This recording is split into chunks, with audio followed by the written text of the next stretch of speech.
How to delete Facebook account permanently. For that, make sure that you have installed your Facebook application and then launch your Facebook application and make sure that you have logged into your account.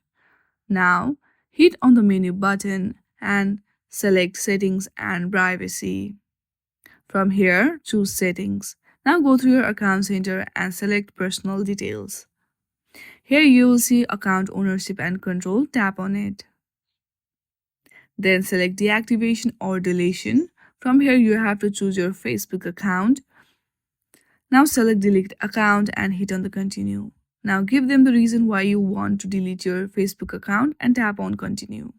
Once you hit on the Continue, you will be asked to enter your password. Once you enter that, you are good to go. In this very easy step, you can easily delete Facebook account permanently.